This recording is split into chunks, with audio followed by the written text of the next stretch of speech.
It is another day of rapid progress in Iraq for the insurgency of ISIS. And Baghdad has responded by rounding up its troops, deploying them to new centers in the conflict. The latest, a fourth town is now under insurgent control, Rutba, not too far from the Jordanian border. Also under threat today, a key dam northwest of Iraq. There are concerns militants may be moving in, threatening the country's electrical grid. And U.S. Secretary of State John Kerry's in the region in Egypt. He says the U.S. is not responsible for what's happening in Iraq or Libya. The success of ISIS on the battlefield is a powerful recruiting tool. Young jihadists from around the world are traveling to Iraq and Syria to join the fight. And that same success is creating a new problem for the region and for the rest of the world. They're out to create what is called a caliphate, a fundamentalist Muslim state that ignores the borders imposed by colonialist powers decades ago. And they want it ruled by strict Sharia law. Most of all, they want it free of Shia influence. The hatred between and hostility between Sunni and Shia Muslims goes back hundreds of years. But according to my next guest, this latest conflict is arguably the most disturbing development in Iraq's recent history. David Gartenstein-Ross is a counter-terrorism expert and a senior fellow at the Foundation for Defensive Democracies. He joins me now live from Washington. Thank you for being here, David. That is a strong statement. What is particularly worrying to you about this latest conflict in Iraq? With this offensive, they control more territory than groups that are either affiliated with al-Qaeda or offshoots of al-Qaeda, as ISIS is, have controlled previously.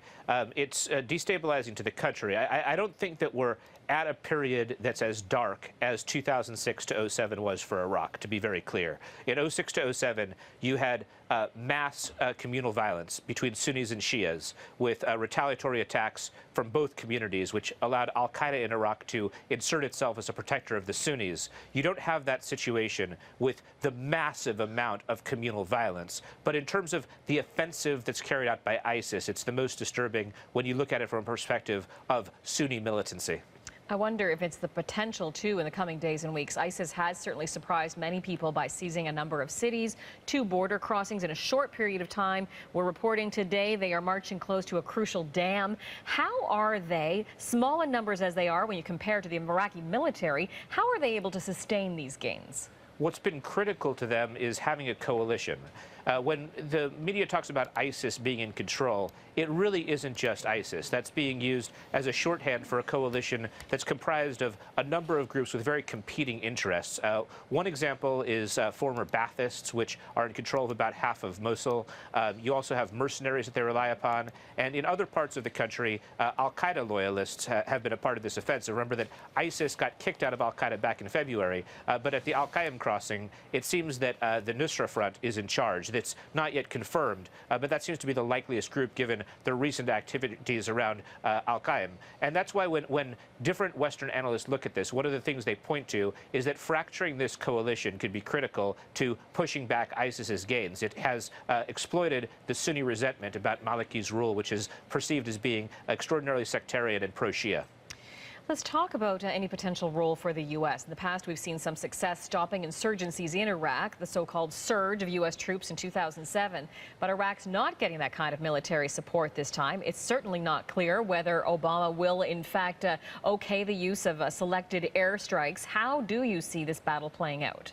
That's an excellent question. There's a very clear Obama doctrine, which has been that the U.S. plays less of a role in conflicts where it's trying to push back violent non-state actors who are jihadist in orientation. The U.S. has been involved, but it's had local partners and regional partners step to the fore, and that's exactly what it seems will happen in Iraq as well. The U.S. hasn't yet authorized the use of drone strikes, as you mentioned, something that it's done in other conflicts, including in Yemen, in Somalia, and elsewhere. Part of the reason seems to be that the U.S. is applying political pressure because it views the Maliki government as part of the problem and is trying to exert pressure to get the Iraqi government to deal with the sectarian problems that the U.S. perceives it as having engendered. It sounds as though you anticipate ISIS can't sustain the gains they've made for too long. But I gather you're also saying the real worry is what comes next. What do you mean by that?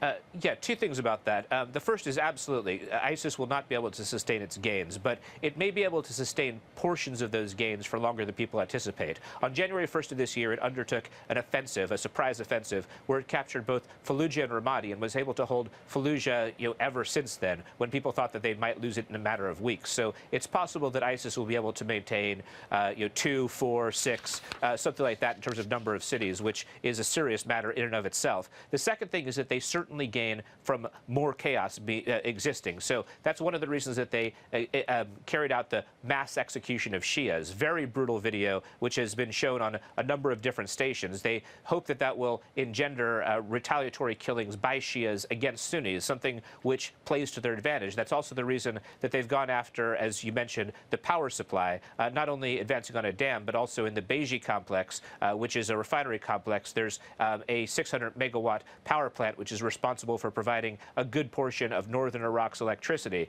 If they can create shortages in terms of electricity, oil, and other goods, that's something that plays to their advantage, because this is a group that historically has benefited from chaotic situations. Final thought, if indeed groups like ISIS can never be 100% eliminated, I wonder what can be done to prevent these kind of insurgencies in the future. And I'm also thinking about the fact that they're very tech savvy. They've been recruiting on social media, active on social media. We certainly know of some cases we have discovered here in Canada even of young men being recruited to this fight. What can be done to prevent all of that? These are key questions, and right now I'd say that the United States, Canada, and other countries that are dealing with the problem of violent non-state actors haven't really advanced as much along the curve as they should, or eventually they will. Violent non-state actors, not just jihadists, are here to stay as a part of the 21st century landscape, and learning how to fight them will involve things like learning how to align with other non-state actors who might be helpful in terms of either propping up the government or pushing back the advance of adversaries. There are a number of other things that are part of the learning curve. Right now, the U.S. and other countries are taking a little bit more of a hands-off approach, which I think is healthy right now, because in the past we've made a lot of mistakes. But I think moving forward, understanding the particularities of this kind of enemy is going to be critical to having an advantage in 21st century warfare. I appreciate your insights into this. Thanks for your time. My pleasure. David Gartenstein-Ross, he's a counterterrorism expert and senior fellow at the Foundation for Defense of Democracies, speaking with us from Washington.